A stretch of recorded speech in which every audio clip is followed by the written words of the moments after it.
双语音标领航，注音阅读启蒙，叶兴阳有声读物。Bulfinch's Mythology, The Age of Fable, by Thomas Bulfinch, revised by Reverend E. AI. Contents. Chapter 1 Origin of Greeks and Romans. The Aryan Family. The divinities of these nations. Character of the Romans. Greek notion of the world. Dawn. Sun and moon. Jupiter and the gods of Olympus. Foreign gods. Latin names. Saturn or Kronos. Titans. Juno. Vulcan. Mars. Phoebus Apollo. Venus. Cupid. Minerva. Mercury. Ceres. Bacchus. The Muses. The Graces. The Fates. The Furies. Pan. The Satyrs. Momus. Plutus. Roman gods. Chapter 2 Roman idea of creation. Golden Age. Milky Way. Parnassus. The Deluge. Deucalion and Pyrrha. Pandora. Prometheus. Apollo and Daphne. Pyramus and Thisbe. Davy's safety lamp. Cephalus and Procris. Chapter 3 Juno. Syrinx. Or Pandine pipes. Argus's eyes. Io. Callisto constellations of Great and Little Bear. Polestar. Diana. Actaeon. Latona. Rustics turn to frogs. Isle of Delos. Phaeton. Palace of the Sun. Phoebus. Day. Month. Year. Hours. Seasons. Chariot of the Sun. People of Ethiopia. Libyan desert. The wells dry. The sea shrinks. Phaeton's tomb. The Heliades. Chapter 4 Silenus. Midas. Bacchus's reward to Midas. River Pactolus. Pan challenges Apollo. Midas's ears. Gordian night. Baucis and Philemon. Etna. Perpetual spring. Pluto carries off Proserpine. Circe search. Proserpine's release. Eleusinian mysteries. Glosses change to a fish. Scylla. Chapter of Pygmalion's statue. Dryope and Iole. Lotus tree. Venus and Adonis. Anemone or windflower. Apollo and Hyacinthus. Game of quoits. Flower hyacinthus. Cex and Halcyone. Palace of the King of Sleep. Morphus. Halcyon birds. Chapter 6 Hamadryats. Pomona. Vertumnus. Iphis. Cupid and Psyche. Zephyr. Temple of Ceres. Temple of Venus. The Ant. Golden Fleece. Pluto. Cerberus. Charon. The Treasure. Stygian Sleep. Cup of Ambrosia. Birth of Pleasure. Greek name of Psyche. Chapter 7 Cadmus. Origin of City of Thebes. Tyrians. Serpent. Dragon's teeth. Harmonia. Serpent sacred to Mars. Myrmidons. Cephalus. Aeacus. Pestilence sent by June. Origin of Myrmidons. Chapter 8 Minos. King of Crete. Nisus. His purple hair. Scylla's betrayal. Her punishment. Echo. Juno's sentence. Narcissus. Love for his own image. Clytie. Hopeless love for Apollo. Becomes a flower. Hero and Leander. Hellespont. Chapter 9 Goddess of Wisdom. Arachne. Her challenge with Minerva. Minerva's web. Arachne's web. Transformation. Niobe Queen of Thebes. Mount Cynthus. Death of Niobe's children. Changed to stone. The gray-haired sisters. The Gorgon Medusa. Tower of Brass. Danae. Persis. Net of Dict. Minerva. King Atlas. Andromeda. Sea monster. Wedding feast. Enemies turn to stone. Chapter 10 Attributes of monsters. Laius. Oedipus. The oracle. Sphinx. The riddle. Oedipus made king. Jocasta. Origin of Pegasus. Fountain of Hippocrene. The chimera. Bellerophontic letters. The centaurs. The pygmies. Description of the griffin. The native country. One-eyed people. Chapter 11 The Ram with the Golden Fleece. The Hellespont. Jason's quest. Sowing the dragon's teeth. Jason's father. Incantations of Medea. Ancient name of Greece. Great gatherings of the Greeks. Wild boar. Atlanta's race. 3 golden apples. Lover's ingratitude. Venus's revenge. Carbants. Chapter 12 Labors of Hercules. Fight with Nemean lion. Slaughter of the Hydra. Cleaning the Augean stables. Girdle of the queen of the Amazons. Oxen of Geryon. Golden apples of Hesperides. Victory over Antaeus. Cacus slain. Hercules. Descent into Hades. He becomes the slave of Omphale. Deianira's charm. Death of Hercules. Hebe. Goddess of youth. Chapter 13 Theseus moves the fated stone and proceeds to Athens. Procrustes' bedstead.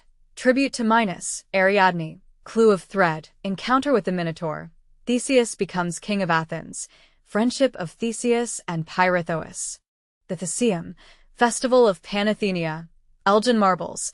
National Greek games. The labyrinth. Deadless wings. Invention of the saw. Castor and Pollux. Argonautic expedition. Orpheus's harp. Gemini. Chapter 14 Destruction of Semele. Infancy of Bacchus. March of Bacchus. One of the Bacchanals taken prisoner. Pentheus. Worship of Bacchus established in Greece. Ariadne. Bacchus's marriage. Ariadne's crown. Chapter 15 Pan. Shepherd's pipe. Panic terror. Signification of the name Pan. Latin divinities. Wood nymphs. Water nymphs. Sea nymphs. Pleasing traits of old paganism. Mrs. Browning's poem. Violation of Circe Grove. Erysichthon's punishment. Ricus. Water deities. Neptune's symbol of power. Latin name for the Muses. And other deities. Personification of the winds. The Harpies. Worship of Fortuna. Chapter 16 Transformation of Achilles. Origin of the cornucopia. Ancient meaning of fight of Achilles with Hercules. Aesculapius. The Cyclops. Antigone. Expedition of the 7 against Thebes. Antigone's sisterly devotion. Antigone's burial. Penelope. Statue to modesty. Ulysses. Penelope's suitors. Penelope's web. Chapter 17 Orpheus's lyre. Unhappy prognostics at Orpheus's marriage. Eurydice's death. Orpheus descends to the Stygian realm. Orpheus loses Eurydice forever. Thracian maidens. Honey. Aristeus's loss and complaint. Cyrene's apartments. Proteus captured. His directions to Orpheus. Swarm of bees. Celebrated mythical poets and musicians. First mortal endowed with prophetic powers. Chapter 18 Adventures of Real Persons. Arion. Famous musician. Description of ancient theaters. Murder of Ibycus. Chorus personating the Furies. Cranes of Ibycus. The murderers seized. Simonides. Scopa's jest. Simonides' escape. Sappho. Lover's leap. Chapter 19 Endymion. Mount Latmos. Gift of perpetual youth and perpetual sleep. Orion. Cadalion. Orion's girdle. The fatal shot the Pleiades. Aurora. Memnon. Statue of Memnon. Scylla. Assus and Galatea. River Assus. Chapter 20 Minerva's competition. Paris's decision. Helen. Paris's elopement. Ulysses' pretense. The apple of discord. Priam. King of Troy. Commander of Grecian armament. Principal leaders of the Trojans. Agamemnon kills the sacred stag. Iphigenia. The Trojan War. The Iliad. Interest of gods and goddesses in the war. Achilles' suit of armor. Death of Hector. Ransom sent to Achilles. Achilles grants Priam's request. Hector's funeral solemnities. Chapter 21. Achilles captivated by Polyxena. Achilles' claim. Bestowal of Achilles' armor. The hyacinth. Arrows of Hercules. Death of Paris. Celebrated statue of Minerva. Wooden horse. Greeks pretend to abandon the siege. Sea serpents. Laocoon. Troy subdued. Helen and Menelaus. Nepenthe. Agamemnon's misfortunes. Orestes. Electra. Site of the city of Troy. Chapter 22. The Odyssey. The wanderings of Ulysses. Country of the Cyclops. The island of Aeolus. The barbarous tribe of Laestrygonians. Circe. The Sirens. Scylla and Charybdis. Cattle of Hyperion. Ulysses' raft. Calypso entertains Ulysses. Telemachus and Mentor escape from Calypso's isle. Chapter 23.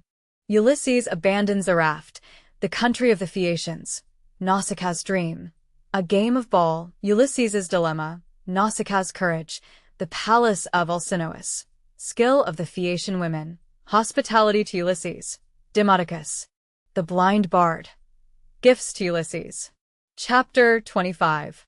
Virgil's description of the region of the dead, descend into Hades, the Black River and ferryman, Cape Palinurus, the three-headed dog, regions of sadness, shades of Grecian and Trojan warriors, judgment hall of Rhadamanthus, the Elysian fields, Aeneas meets his father, Anchises explains the plan of creation, transmigration of souls, Egyptian name of Hades, location of Elysium, prophetic power of the Sibyl, legend of the 9 books.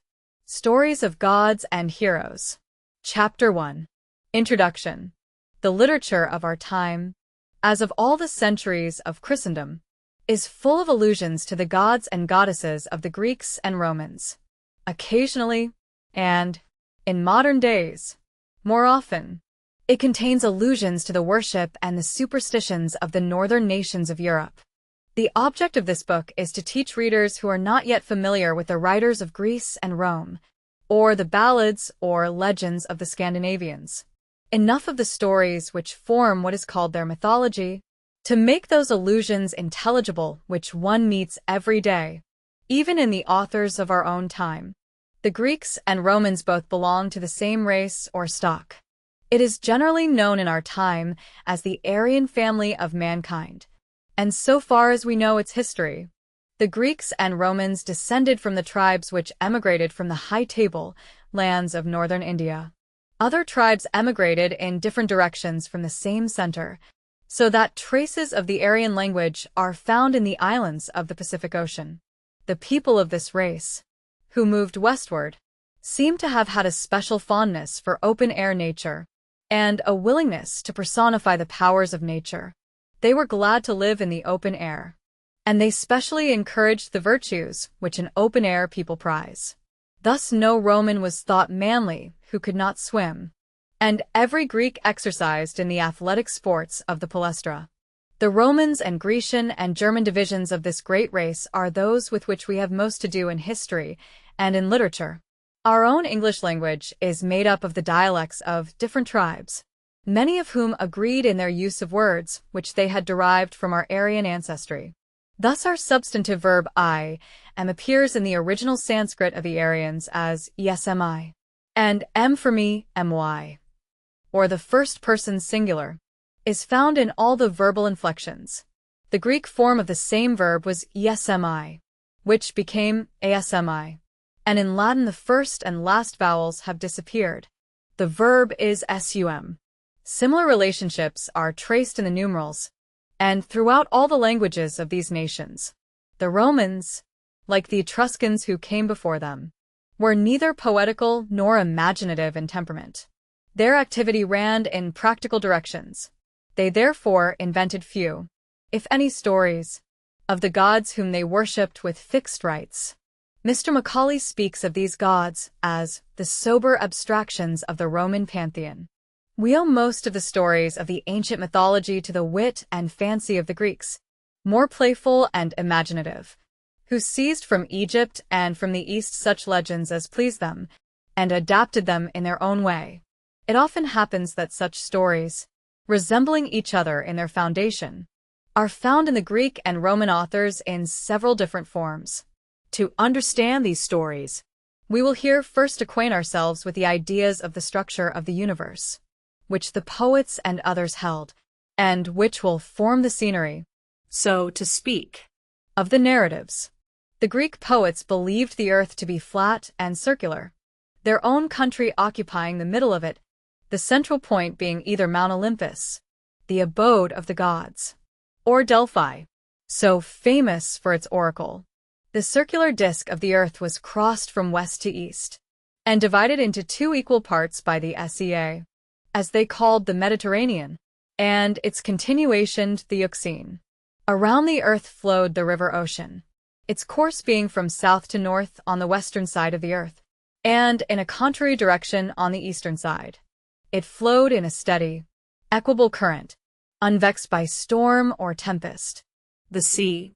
And all the rivers on earth received their waters from it. The northern portion of the earth was supposed to be inhabited by a happy race named the Hyperboreans. This word means who live beyond the north, from the word hyper, beyond, and boreas, the north wind, dwelling in everlasting bliss and spring beyond the lofty mountains whose caverns were supposed to send forth the piercing blasts of the north wind, which chilled the people of Hellas, Greece. Their country was inaccessible by land or sea. They lived exempt from disease or old age, from toils and warfare. Moore has given us this song of a Hyperborean, beginning, I come from a land in the sunbright deep, where golden gardens glow, where the winds of the north, becalmed in sleep, their conch shells never blow. On the south side of the earth, close to the stream of ocean, dwelt a people happy and virtuous as the Hyperboreans. They were named the Aethiopians. The gods favored them so highly that they were wont to leave at times their Olympian abodes, and go to share their sacrifices and banquets. On the western margin of the earth, by the stream of ocean, lay a happy place named the Elysian Plain, whither mortals favored by the gods were transported without tasting of death, to enjoy an immortality of bliss. This happy region was also called the Fortunate Fields and the Isles of the Blessed. We thus see that the Greeks of the early ages knew little of any real people except those to the east and south of their own country, or near the coast of the Mediterranean. Their imagination, meantime, peopled the western portion of this sea with giants, monsters, and enchantresses, while they placed around the disk of the earth, which they probably regarded as of no great width, nations enjoying the peculiar favor of the gods, and blessed with happiness and longevity. The dawn, the sun, and the moon were supposed to rise out of the ocean, on the western side, and to drive through the air, giving light to gods and men. The stars also, except those forming Charles's Wain or Bear, and others near them, rose out of and sank into the stream of ocean. There the sun god embarked in a winged boat, which conveyed him round by the northern part of the earth, back to his place of rising in the east. Milton alludes to this in his Comus. Now the gilded car of day his golden axle doth allay in the steep Atlantic stream, and the slope sun his upward beam shoots against the dusky pole, pacing towards the other goal of his chamber in the east. The abode of the gods was on the summit of Mount Olympus, in Thessaly, a gate of clouds, kept by the goddesses, named the seasons, open to permit the passage of the celestials to earth, and to receive them on their return. The gods had their separate dwellings, but all, when summoned, repaired to the palace of Jupiter, or Zeus. The relation of these names to each other will be explained on the next page, as did also those deities whose usual abode was the earth, the waters, or the underworld. It was also in the great hall of the palace of the Olympian king that the gods feasted each day on ambrosia and nectar, their food and drink, the latter being handed round by the lovely goddess Hebe. Here they conversed of the affairs of heaven and earth, and as they quaffed their nectar, Apollo, the god of music, delighted them with the tones of his lyre, to which the muses sang in responsive strains. When the sun was set, the gods retired to sleep in their respective dwellings. The following lines from the Odyssey will show how Homer conceived of Olympus. So saying, Minerva, goddess azure-eyed, rose to Olympus, the reputed seat eternal of the gods, which never storms disturb, rains drench, or snow invades, but calm the expanse and cloudless shines with purest day. There the inhabitants divine rejoice forever. Cooper. Such were the abodes of the gods as the Greeks conceived them. The Romans, before they knew the Greek poetry, seem to have had no definite imagination of such an assembly of gods. But the Roman and Etruscan races were by no means irreligious. They venerated their departed ancestors, and in each family the worship of these ancestors was an important duty. The images of the ancestors were kept in a sacred place. Each family observed, at fixed times, memorial rites in their honor, and for these and other religious observances the family hearth was consecrated. The earliest rites of Roman worship are supposed to be connected with such family devotions. As the Greeks and Romans became acquainted with other nations, they imported their habits of worship. Even in early times, it will be remembered that as late as St. Paul's time, he found an altar at Athens to an unknown god. Greeks and Romans alike were willing to receive from other nations the legends regarding their gods, and to incorporate them as well as they could with their own. It is thus that in the poetical mythology of those nations, which we are now to study, we frequently find a Latin and a Greek name for one imagined divinity. Thus Zeus, of the Greeks, becomes in Latin with the addition of the word pater, a father. The reader will observe that father is one of the words derived from an ion root. Let P and T become rough. As the grammarians say, let P become PH and TTH. and you have father or father. Jupiter Kronos of the Greeks appears as Vulcanus of the Latins. Ares of the Greeks is Mars, or Mavers of the Latins. Poseidon of the Greeks is Neptunus of the Latins. Aphrodite of the Greeks is Venus of the Latins. This variation is not to be confounded with a mere translation, as where Paulos of the Greek becomes Paulus in Latin, or Odysseus becomes Ulysses, or as when Pierre of the French becomes Peter in English. What really happened was that as the Romans, more cultivated than their fathers, found in Greek literature a god of fire and smithery, they transferred his name, Hephaestos, to their own old god Vulcanus, who had the same duties, and in their after-literature the Latin name was used for the stories of Greek and Latin origin. As the English literature came into being largely on French and Latin models, and as French is but a degraded Latin and retains Latin roots largely, in our older English poets the Latin forms of these names are generally used. In our own generation, with the precision now so much courted, a fashion has come in of designating Mars by his Greek name of Ares, Venus by her name of Aphrodite, and so on. But in this book, as our object is to make familiar the stores of general English literature which refer to such subjects, we shall retain, in general, the Latin names, only calling the attention of the reader to the Greek names, as they appear in Greek authors, and in many writers of the more recent English schools. The real monarch of the heavens in the mythology of both Greece and Rome is Jupiter, Zeus Pater, Father Jove. Jove appears to be a word derived from the same root as Zeus, and it appears in the root dev of the Sanskrit, where devas are gods of different forms. Our English word devil probably comes from the French diable, Italian diavolo, Latin diabolus, one who makes division, literally one who separates balls, or throws balls about, instead of throwing them frankly and truly at the batsman. It is not to be traced to the Sanskrit deva. In the mythological system we are tracing Zeus is himself the father of many of the gods, and he is often spoken of as father of gods and men. He is the father of Vulcan, in Greek Hephaestos, of Venus, in Greek Aphrodite, of Minerva, in Greek Pallas Athene, or either named separately, of Apollo, of Phoebus, Diana, in Greek Artemis, and of Mercury, in Greek Hermes, who are ranked among the 12 superior gods.